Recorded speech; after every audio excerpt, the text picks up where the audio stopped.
Okay, yes, so now for something somewhat different.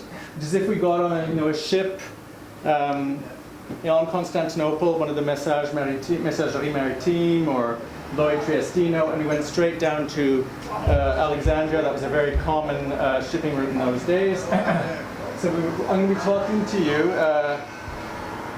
about Greek and Levantine places of worship in Alexandria. I hope I haven't disappointed some of you, because I was originally going to be Greek and Levantine places of worship in Egypt, and then I realized that was impossible in a short period of time. Then it was going to be Greek and Levantine places of worship in Alexandria and Cairo. When I started putting this paper together, I realized that was also impossible. So I'm just going to focus on Alexandria, and believe me, this is just the surface. I'm only touching the surface here. The first picture, this is one of the major arteries in Alexandria. It's Shari Moharram Bay. It was an area that was quite cosmopolitan until after World War II. And the two buildings that you see here are so common in Alexandria and Cairo to encounter this juxtaposition. Church next to mosque, and with this sort of haze. It's very phantasmagoric when you're traveling around these cities. I wanted to start with this picture because these are two groups, ethnic groups, I'm not going to be talking about. The church is a Coptic church of St. George and St. Anthony, and the mosque, well, it's obviously an Egyptian mosque, the Mosque of Suleiman Abdul Halim El Sheikh. Those are what we would think of as Egyptians in the sense of being Muslim, so the vast majority of the population. I'll be talking about what we might construe as foreigners in Egypt, although some of them had been there for a very long time, as we're about to see. So, Alexandria. Founded by Alexander the Great in 331 BC. After his death, it became the capital of the kingdom established by his Macedonian Greek general Ptolemy.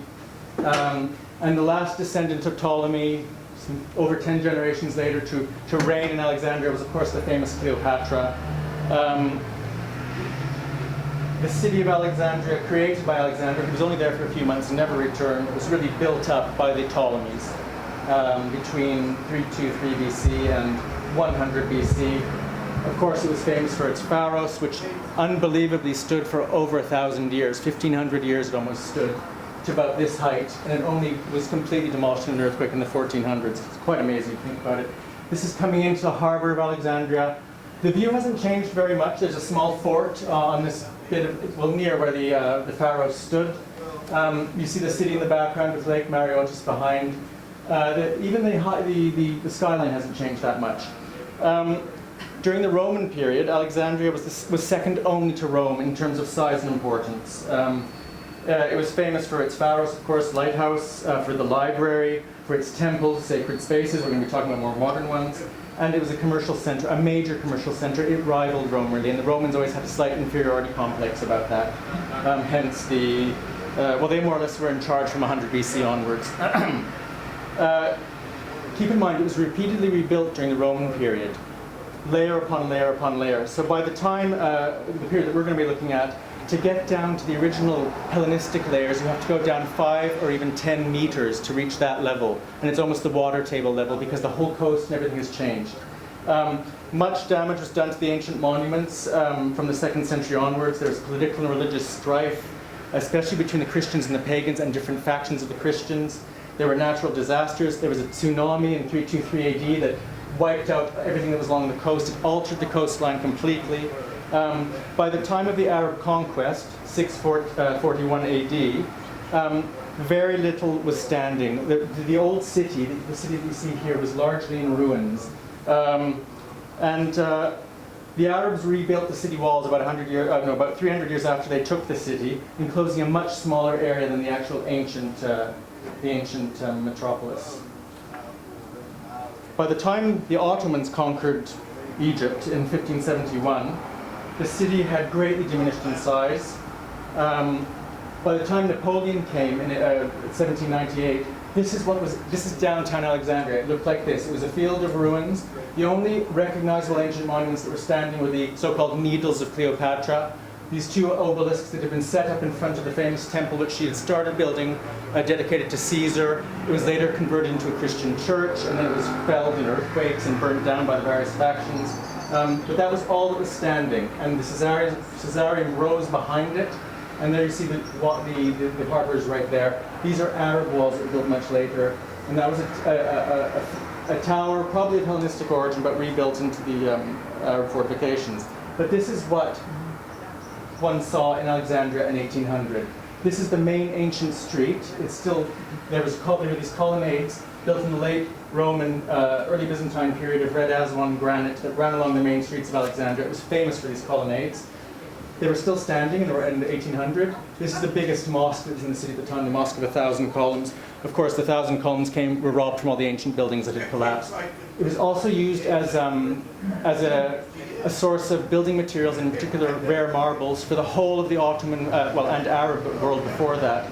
Damascus, Constantinople, columns, column drums, capitals came from Alexandria. The city was thoroughly robbed of its rare stones.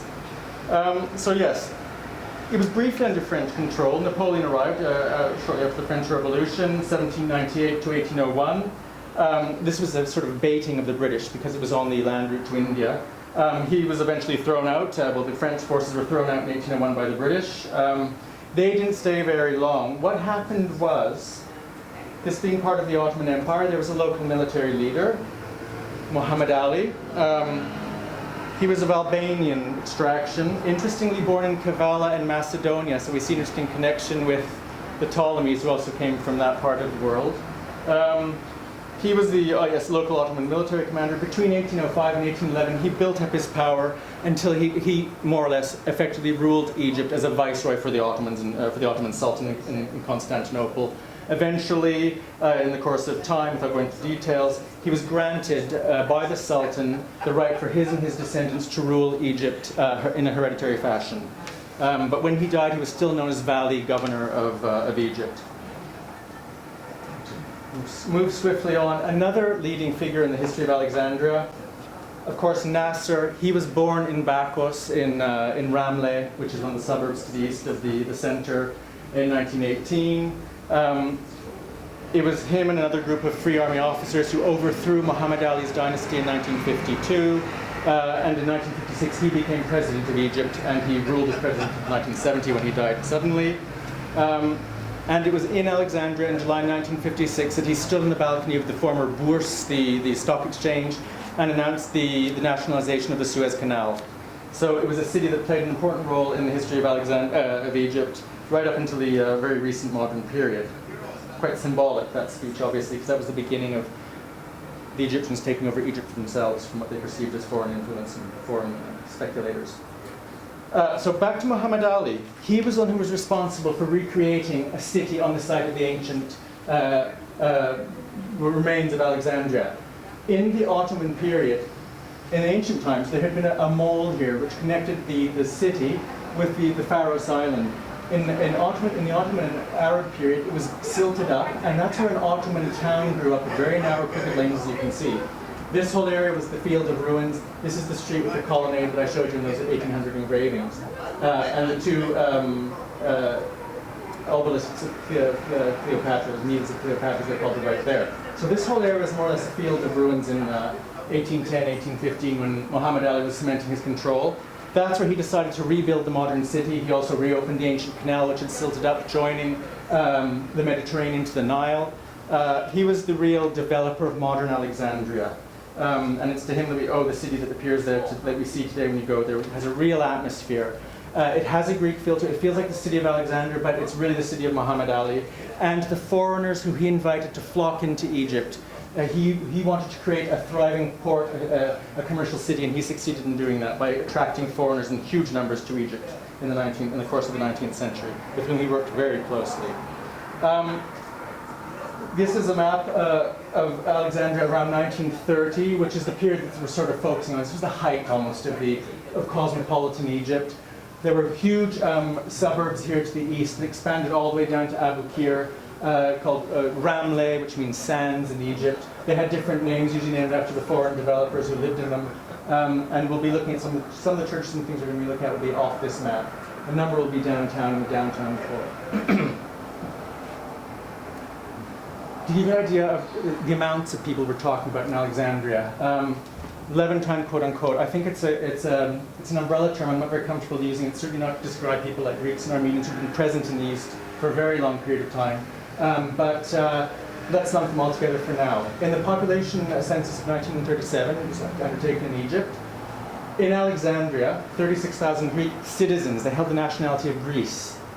22,000 Italian citizens. 14,000 British citizens. Could be from anywhere in Britain. 7,000 French.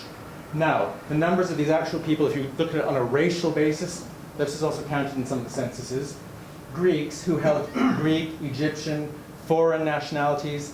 When my great-grandfather died in 1926 in Cairo, even though he'd been a Greek citizen since the 1890s, on his death certificate it said Ottomanos, Ottoman citizen. So it was in flux. About 45,000, I would think, in that period, Greeks in Alexandria. About 25,000 Jews of various nationalities. Syro-Lebanese, another important group, very prominent in Alexandria and in Cairo. I couldn't find any population statistics. They very much blended in with the Arab population. 20,000, maybe more in Alexandria. Total population, 675,000 in this period. This is the height of cosmopolitan Egypt. Today, 5 million, probably a lot more. Just to show you how it exploded. The population exploded after World War II. But these are the numbers we're talking about, the people who built these buildings that we're going to be looking at. Now, we'll start with the Greek churches, because those are the ones I know the most about. This is just a quick list. These are the ones I found photographs of. I didn't find photographs of these. They're often on very small side streets, so you have to take pictures at an angle, and the buildings are hidden behind commercial frontage. I'm also not going to talk about in the Greek and Catholic cases, certainly dozens of school chapels, at least a dozen hospital chapels, cemetery chapels, because there are more than one cemetery for each ethnic group. But these are the ones, these are the names we're going to be looking at.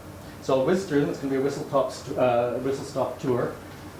The Patriarchal Church and Monastery of St. Savas in the center of downtown Alexandria. Why is this interesting? It's the oldest place of worship in Alexandria in continuous use from probably late antiquity onwards. When you go into it, you go 5 meters down to enter the church of St. Savas.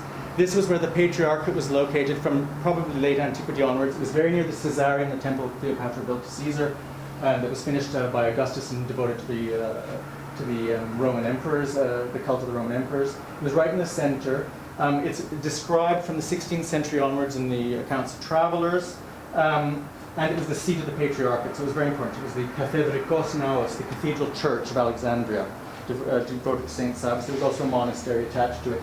This is how it looked until it was rebuilt. Some of you might think, not so nice, the rebuilding took place in the 70s. It was the facade was about to collapse, so they rebuilt the facade.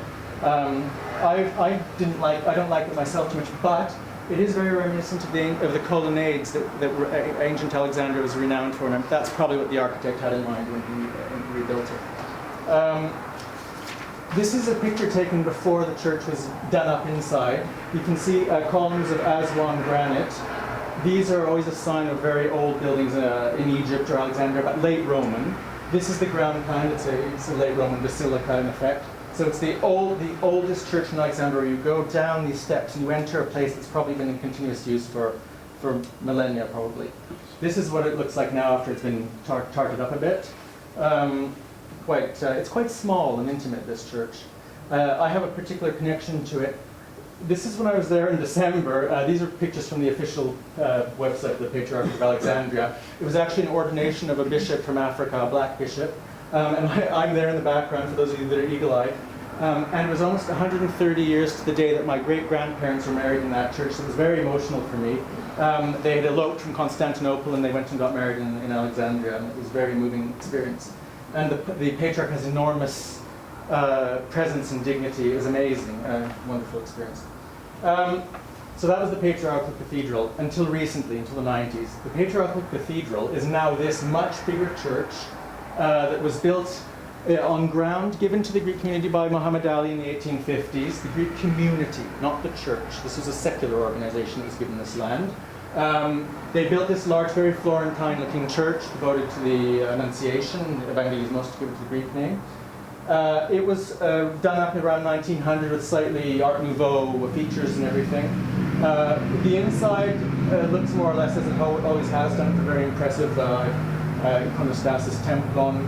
It's very tall and narrow. It's the community church, and this is where my grandfather and all his, he had 9 siblings altogether. They were all baptized. Most of them were baptized in this church. This is what it looks like now. It's been done up again with a huge grant from the Nasser Foundation in recent years. So that's the Church of the Evangelismos, the Greek community, the main Greek church in Alexandria, and it's now the seat of the Patriarchate. Behind it, and you can see the church there, that's the back of the Church of the Apse, there was a Greek school, the Tositsea Scholi, founded by a Greek benefactor from the north of Greece again, in the 19th century. That was converted into the Patriarchate in the 1990s and done up, and there's a big library there. It's a very impressive set of buildings, so that's the seat of the Patriarchate today. There's a little chapel inside there dedicated to the Saints Theodore, two medical saints, which is for the Patriarch's personal use. Another church, this is an interesting one because there are Arab-speaking Orthodox, lots of them, inhabitants of Egypt who recognize the Patriarch as their spiritual leader. And this is one of the churches in downtown Alexandria which belongs to that community, the Church of the Dormition of the Virgin, under the auspices of the Patriarch of Alexandria, who is of course one of the 5 patriarchs of the early Christian church, the Pope, and then Alexandria, Constantinople, Antioch, and Jerusalem. If you go out into the suburbs, you encounter lots of, there were a small number, a handful of churches. This one's still standing way out on the eastern edge of Ramle in Janaklis, named after Tsanaklis, who was a Greek tobacco merchant who probably lived in the area, possibly gave the land for this church to be built around 1910, I would think. Okay. So that gives you a taste of what the Greek churches look like and a flavor of the amazing architecture of Alexandria. Now for the Catholic churches, very large and important Catholic community in Alexandria. From the early modern period onwards, there was a break, but they started appearing again in members of the Levant company, perhaps some of them might have been Catholic, other traders, locals who embraced the Catholic faith, I'd say from the 1700s, late 1700s onwards, of course after Napoleon's conquest, a lot of French came to Egypt, but they exerted a lot of cultural influence, even if they weren't in charge politically. Just a quick list. Again, I'm not going to go into that area because there's just not time. The main church belongs to the Franciscans, or did belong. It's right in the center. You walk through a nice garden to get to it, and you see this very Italian church, very reminiscent of Brompton Oratory in London. And you get to see the lovely facade. Rebuilt probably in the early 1900s. The church itself was built in the 1850s on land again granted to the Latin Catholic archbishopric by Muhammad Ali. That's the interior. On the other side of the downtown core, on the Rue des Sœurs, the sister street, there's another old church, mid-19th century, which belongs to the Lazarists. It's hidden behind these commercial buildings, as many churches are in this part of the world. They built buildings on the frontage so they could have an income. That's hidden, this church, the Lazarus Church, the Immaculate Conception. Now if we start moving into the eastern suburbs, we encounter first an Ibrahimiyya, named after one of Muhammad Ali's sons. There were quite a few Catholic churches there, a handful. This is one of them, the Church of the Sacred Heart. Nice thing in French, Paroisse Latine, Latin parish of the Sacred Heart, Sacré-Cœur. Again in Ramle, you have the church and monastery of St. Anthony of Padua in Bacchus, which is where Nasser was born. And there was a big Catholic boys' school, St. Joseph's, they call it St. Joseph there as well. It doesn't exist anymore. Back downtown, now we're getting into the denominational nightmare that is the Near East. The Melkites were Arabic-speaking Christians, largely from Syria and Lebanon, who followed the Greek Orthodox Byzantine Rite, but they recognized the Pope as their spiritual leader. These are the Melkites, and this is the church belonging to their Patriarchate in downtown Alexandria. Again, mid-19th century it was built. And this is the Patriarchal Cathedral, the Melkites in Alexandria. This is a smaller church nearby, the Église des Banais, it's known as Église des Bains, some say. Greek Catholic again, Melkite Church. It was built by an interesting character, Count Miguel de Banais. He was the consul of Portugal in Alexandria in the 1860s. The church dates from that period, and it's dedicated to St. Peter San Pedro because in 1872 the Emperor Dom Pedro of Brazil visited Alexandria, and the church is dedicated to that saint in his honor. This is an inscription on the inside of the church. Looks quite recent to me. the three main languages of the liturgy in the Melkite Church are Arabic, of course, Latin, Venite Adoremus, because they recognize the Pope, and then of course Greek, because a lot of them are Greek-speaking Arabs. And it's, let us bow down and pray, is what the Greek says. Another Catholic religious group are the Maronites. You've probably heard a lot about them. Of course, they're well known in Lebanon. This church is in the suburbs in Ibrahimia. It's just a Greek Catholic Church of the Immaculate Conception. There's a Patriarchate in downtown Alexandria. I couldn't find a picture of that church, which is much older than this one. It's probably 1920s. So that was a quick tour of the Catholic churches of Alexandria. Now Protestant, which to some of you who have Levantine roots in Egypt, who might be of British background. The main church is St. Mark's, we're going to see it. Then there was Church of Scotland, there was an American church, Mission Church, German and French Protestant church, catered to those languages, and All Saints Church out in Ramleh and Bulkeley. And then there were some school chapels and cemetery chapels as well. This is the big church in downtown Alexandria, built in the 1840s and 50s to the designs of James William Wilde. I have a feeling he's the architect who designed the Alsancak station in Smyrna, Izmir. It survived the British bombardment of Alexandria in 1882. It was one of the, which is quite close to the shore, and the British bombarded Alexandria in 1882, nominally to put down an uprising, an Egyptian uprising, but really because by then the Suez Canal had been in existence for quite some time, and they were very concerned about the shipping routes to India, and they took control of Egypt after 1882. In effect, they more or less ran the show until after World War II. Their church miraculously survived. This is the main Anglican church, pro-cathedral in Alexandria. That's the interior. And this is nearby. This is St. Andrew's Church of Scotland, built quite early, 1860s. This didn't survive a later British bombardment in 1956 after the nationalization of the Suez Canal. The combined British, French, Israeli forces bombed bits here and there in Egypt, and this particular church was one of the only casualties in Alexandria, so it was destroyed in 1956. This is the rather large and impressive American Mission Church, also in downtown. I see an Arabic inscription there, so it's probably used by Arabic converts to the evangelical branch of the Protestant Church in the present period.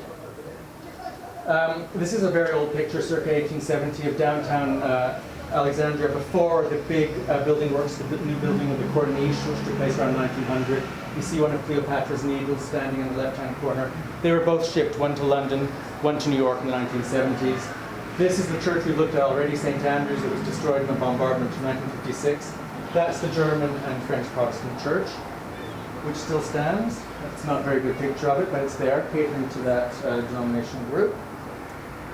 And then out in the suburbs in Bulkeley, which was a favoured suburb of the British expats in Alexandria, the families like the Barkers and the Aldersons and others like that, they built this little very English country-looking church in the late 19th century. It's still standing in very good nick out there, overlooking Stanley Bay. And here's some photos from it's actually the Kibakis, the Greek family of the Constantine Kibaki, the poet, born and raised in Alexandria. That's his brother, Paul, there. He worked for the Eastern Telegraph Company. His boss was a Mr. Smith, and I presume this is either Mr. Smith's daughter or perhaps that's Mr. Smith's son, but we don't know the exact details. And you see them leaving the lovely little church there, and then the group portrait taken afterwards, so you can actually see some Levantine life in action. That finishes our whistle-top tour of the Protestant churches of Alexandria. Now the Armenians, they are also broken into different denominational groups, a bit like the Catholics, as you can see from this list here. Not as many churches for them. The main church is the Apostolic or Orthodox Cathedral of Saints Peter and Paul, which is again in downtown Alexandria with a school attached to it. It was built in the mid to late 19th century, and the facade was added again around 1910 or 20, very Armenian in appearance. This is the Patriarchate, which is Alexandria. It's the seat of the Armenian Apostolic Patriarch of Alexandria. In downtown, there's an Armenian Catholic Church of the Immaculate Conception, very similar in style to one we've just seen. And that's the seat of this Armenian Catholic Vicariate, whatever it's called, Eparchy of Alexandria. And there are quite a few Armenian Catholics were and are still in Egypt. This is the interior, which as you can see is very Catholic looking, of that Armenian Catholic Church. And then this is a memorial to the Armenian Genocide in the gardens. A lot of the Armenians in Egypt are descended from refugees of the late 19th century and early 20th century Armenian massacres. A lot of them are, so hence this 50-year-old monument. It's another 50 years have passed since then this year, in the courtyard of that Catholic church that we just seen, Armenian Catholic. And then, yes, a lot of Armenians converted to Protestantism in recent times. This church dates to the 40s. It's in the suburbs of Bohemia. A lot of foreigners live there. And this is the Armenian Evangelical Church. To the flavor of the variety of different peoples that live there. And now we're going to finish with a quick look at the synagogues. I'm not comfortable including them under this Levantine catch-all either, but they themselves have been writers from Egypt, Jewish writers from Egypt, who classify themselves as such, so I'm going to. I feel they're like the Greeks. We've had a presence in Alexandria from antiquity to present day. Yes, there are probably breaks here and there. But we're not really Levantines in the sense that we're not Western Europeans who went there. We've always sort of been there, peoples of the East. The main synagogues are the three that I've listed at the top that I could find photographs of. There were a lot more, probably about 10 or 15, and lots of smaller oratories as they're called, by 1948, which is of course the year of the creation of the State of Israel. And that's when things went wrong for the Egyptians in the Middle East and in Egypt. And they started leaving Egypt in the late 40s. And then after 1956, with the Suez Crisis, where they actually invaded Egypt, of course, a lot of them were compelled to leave, as were the French and British at the time as well. But just to give you a flavor of what their places of worship look like. This is one of the main streets, Shari Nabi Daniel. And if you go between, you can see a bit of a portal there. If you go through that, you come to the main the main synagogue of Alexandria, Eliyahu Hanabi. It's the only one that's still functioning today. Quite an impressive building. This, while it's not an old building, you can see it's mid to late 19th century, probably redone again in the early 1900s. It's thought to be on the site of an ancient synagogue that was rebuilt in the 19th century. So it may be on the exact site. It's really medieval, possibly a late antique synagogue, right in the center of Alexandria. Nearby, there's another smaller one built by the Nasser family. They're a Jewish family prominent in Alexandria. That's not in use, and there's talk, I read on the internet, of it perhaps being converted into a center for Jewish studies attached to the Bibliotheca Alexandrina, which is the revived Library of Alexandria. That would be nice, because the Jews of Egypt felt that Egypt was their home, as did the Greeks of Egypt, and a lot of the other Levantine peoples as well. And there's a real nostalgia when you read their memoirs and everything. They feel sad that they left there and had to leave there because of political issues that weren't really of their making. This is just a picture to show you what some of the more modern ones, built in the 1920s onwards, looked like in Alexandria. There are not many pictures because, of course, the Jewish community left in a rather hasty fashion. Things weren't recorded. They didn't take documents with them. And it's hard to find pictures. Many have been demolished and the buildings built on the site. Sometimes sold by the current representatives of the Jewish community. It's not as if everything was sequestered and taken away, but some of the sites are sold. So we're going to end with that. Those of you who want to delve into this topic in more detail, the best place to start is Ian Foster's book, Alexandria, A History and a Guide. It was first published, he was in Egypt, of course, during World War I, and he made friends with Kibaki, the poet, and lots of other locals.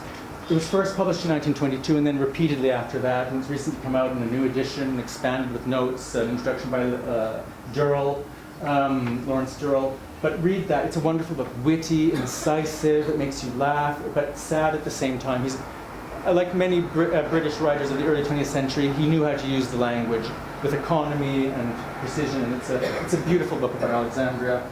And there's a picture of Alexandria around the time that he was there, circa 1920. This is the main road that we saw in the first images with the colonnade along it. This is what is known as the Greek Quarter, where a lot of Greek and Jewish families lived in the 19th century onwards. Here's the eastern harbor, and there's the western harbor, which was the commercial port of Alexandria. You can see the ships lined up in there.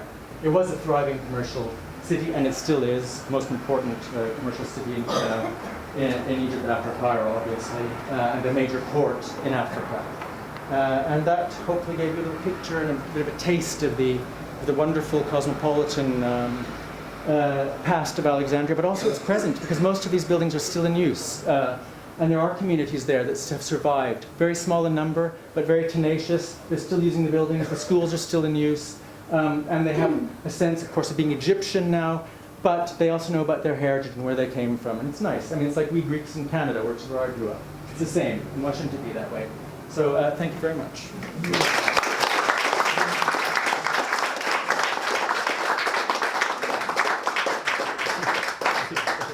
Excellent, George. Thank you very much indeed. And so thank you both speakers. Just a few notes and then we're going to, those are the book dinner tickets, we're going to go upstairs to this room. I suppose the talks illustrate the diversity of what we in the Levantine Heritage Foundation are trying to cover, promote, partly education, preservation, but there's a great diversity of interests out there, and in these events we try and share a little bit of that. Now last year in Istanbul we had quite a big conference, 3 days, over 200 people, and it covered again a very great breadth of topics. In November next year, beginning of November 2016, we've got the next conference that's going to be here in London. It's entitled Rethinking the Eastern Mediterranean. It's going to cover, again, a wide range of topics, but in particular looking at the trade links between the Levant and Western Europe. But it will not just be about trade, but it'll be about culture and so on. So for those who are joining us for dinner, we'll go upstairs in a minute. For those who aren't, thank you for coming. Do come again. If you'd like to become members, please go to the website. Please speak to one of our trustees. Trustees, put your hands up, please, if you want to speak to someone. Organising conferences is a big enterprise. So we're also looking for people who'd like to help participate, volunteer for the conference in London next year. We're having our first organising meeting in September, and we'll put out a notice. We'll have a newsletter. Please subscribe to that, to the website. We're also looking for sponsors. We are a charity. We are dependent more on sponsorship than we are on membership. If you have any suggestions, please send them in. And you send them to me or to Jonathan Beard, any trustee member. We'd be very pleased to hear from you. So I'm going to close and just say quickly, format for the dinner. It's a buffet dinner. There's wine on the table. If you want more, please order it from a member of staff. But I'd just like to say thank you again to our speakers, and please will you join me in